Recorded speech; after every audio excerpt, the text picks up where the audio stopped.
college students growing veggies for a great cause. Mike is on location next. All right, 7:51 on a Monday morning, and fresh veggies, all for a really good cause. Students at George Washington University have created a grow garden to help fight homelessness. And this morning, the fresh produce is being hauled to Miriam's Kitchen, and our Mike Thomas is checking all of this out. Mike's live on location in Northwest D.C. near the GW campus. Mike.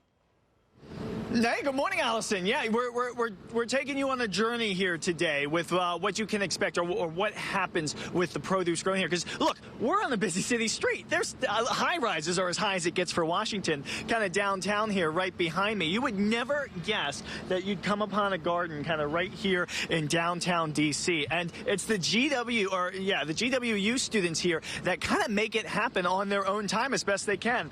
I have Hannah Brenner here, and I have Sharon Shatanda. They are two of the students. You are kind of the co-commissioners, so to speak, of this vegetable garden. So tell me a little bit about it. First off, this isn't something that folks might notice if they're just quickly driving down the street. How long has this garden been here?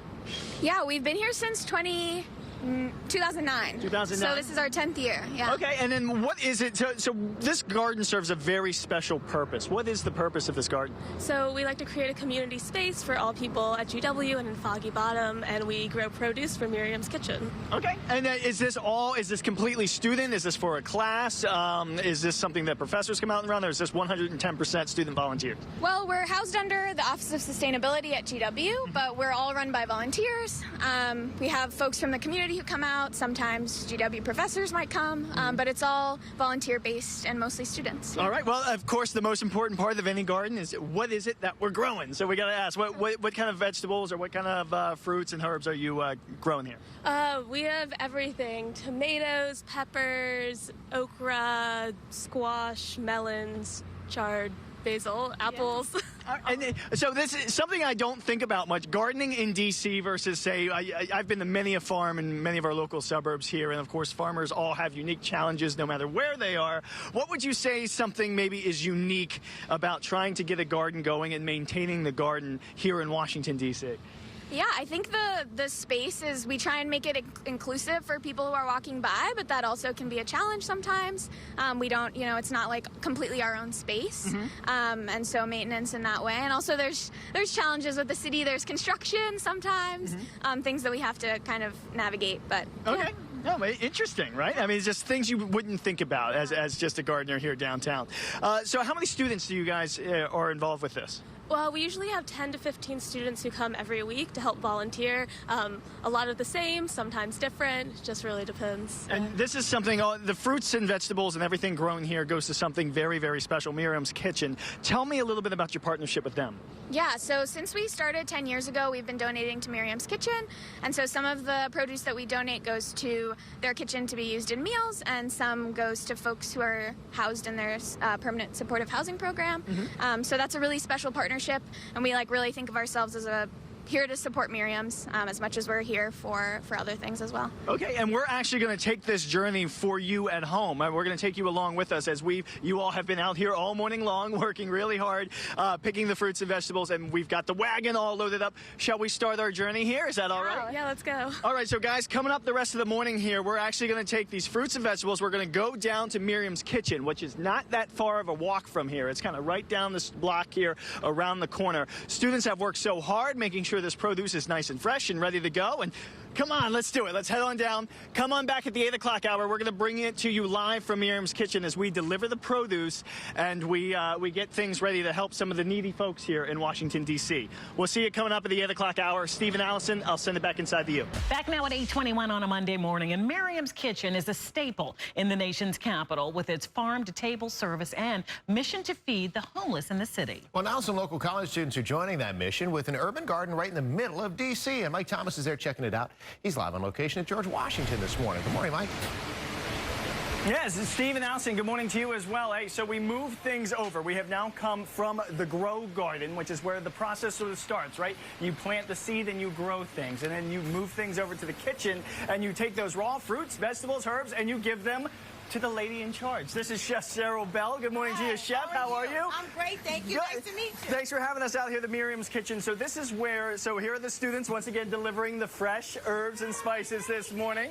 And you see the process here taking place. So tell us a little bit about first, as we see the students bringing it in, what's your connection with them like? We develop a partnership with them for fresh vegetables and fruit and herbs so that they can complement our meals as well as help support our permanent supportive housing residents. Okay, and Chef, I got to ask you about your background a little bit because you've gone through a lot. I mean, you were all business, and now you've come to become a chef here. Tell me a little bit about your journey.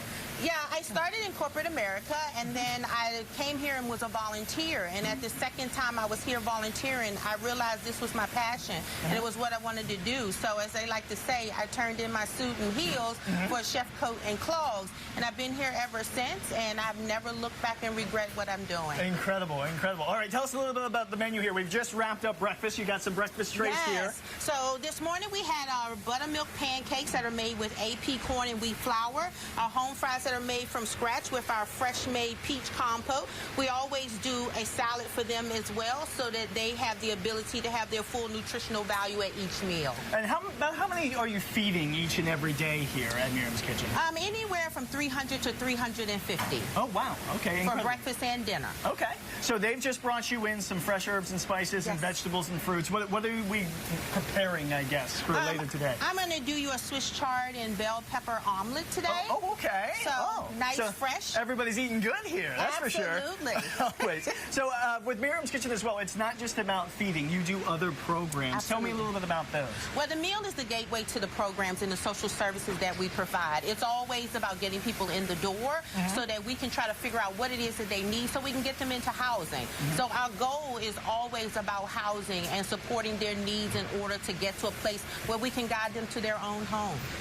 Well, Chef, we're going to let you get to work here. Thank you so much. Thank you so much. And we're going to hear much more about Miriam's Kitchen coming up. Good Day DC. We're going to meet one of the folks that went through this entire program and has now kind of come full circle and made it. We're going to tell us his story coming up a little later on. All right, Steve and Allison, we'll send it back inside to you. Chef, thank you so much once again. Thank you. Have a great day. You too. Also ahead this morning, we're checking in with Mike Thomas, who's live on location at Miriam's Kitchen. All right, Mike Thomas out and about this morning. He's down at George Washington University. Miriam's Kitchen. Good morning, Mike. Hey, good morning, Steve. Yep, we are here this morning at Miriam's Kitchen, and we have taken you on a journey this morning. We started you out in the garden, the Grow Garden, where they grow some of the produce that goes into the meals here at Miriam's Kitchen. But, as Chef Cheryl Bell will show us here, one of their phrases here is on the back of all their shirts. It's more than just a meal, and that's exactly what we're doing here now at this time, is we're going to meet Qaadir El-Amin. He is one of the artists here. So, Qaadir, first off, before we get to your art, which is absolutely gorgeous, by the way, tell me a little bit about your journey. I became homeless about maybe like 4 years ago, and I remember Miriam's Kitchen was a safe place to come and kind of collect my thoughts, and that's where I got introduced to art, and I started doing art and talking to the advocacy team, the art directors, and the case managers, and they placed me in advocacy, and from there it's been a great journey and led me here. So Miriam's Kitchen has been there for you every step of the way. So tell me a little bit about your art. So you sir, have talent. That's for sure. So you got two of your works of art here. Tell me a little bit. Let's start with this one here in the back, this butterfly. Tell me about what the inspiration was here.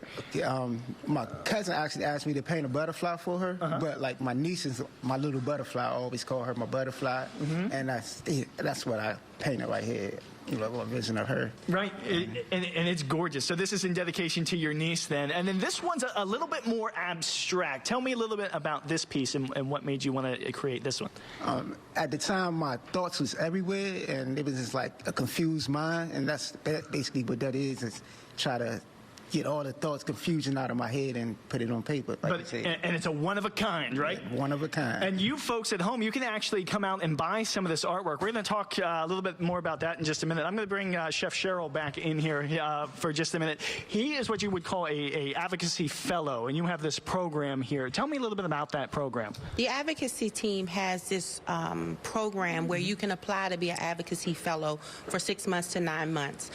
During that program, they get to use their lived experience of being homeless to help inform us when we are working with city officials to get funds allocated so that we can get people into housing and leading them to home. So they play an integral part in keeping us informed from being out on the streets, what is needed, how important it is to get off of the streets. And they help inform the way we then work to get monies for housing so we can get people off the streets. And Qaadir, that's something you are working with as well, right? Tell me a little bit about that. Yeah, I work with different government agencies, different organizations. I work closely with Miriam's Kitchen on, just like Ms. Cheryl said, to trying to figure out the problems, what's working and what's not working. Okay. Excellent, excellent. And we have events coming up. We mentioned that you can actually come out and buy some of Qaadir's amazing artwork. Tell me a little bit about that. That's a community picnic marketplace. It's happening on Sunday, September the 22nd. And you can go to our website to learn more about that event and other events we're having, as well as if you're interested in volunteering or getting involved or coming to help us out at events like this. You can visit us at www.miriamskitchen.org for more details. All right, perfect. And what are some of the other events? So we have painting. Are there other events that the folks who come here can get involved in? We have various events throughout the year depending on what's going on. So they range depending on our availability, space. We partner with a lot of organizations who have been superb in supporting our efforts, and so they will host things for us. So they happen throughout the year. The best way to get all the information is to go to our website. All right, perfect. Chef, thank you so much for having us out this morning. And Qaadir, you got to sell this. Ready? Come out and buy my stuff, right? Come on to buy my stuff. Yeah. Oh, can I answer the challenge to the mayor? Yeah, there you go. Not put the money into building the stadium, but put the money into more vouchers, permanent housing support, because there are over 6,500 people homeless on any given night in D.C., and they only gave out 615 vouchers. So the ratio is not equal. Right, so we're talking to the mayor there. So Mayor Bowser, there you go. You heard it from Qaadir there. And also, don't forget to buy his stuff coming up on that event on the 22nd. All right, Maureen, we'll send it back into you here live from Miriam's Kitchen. Thank you for all you do. Thank you, guys.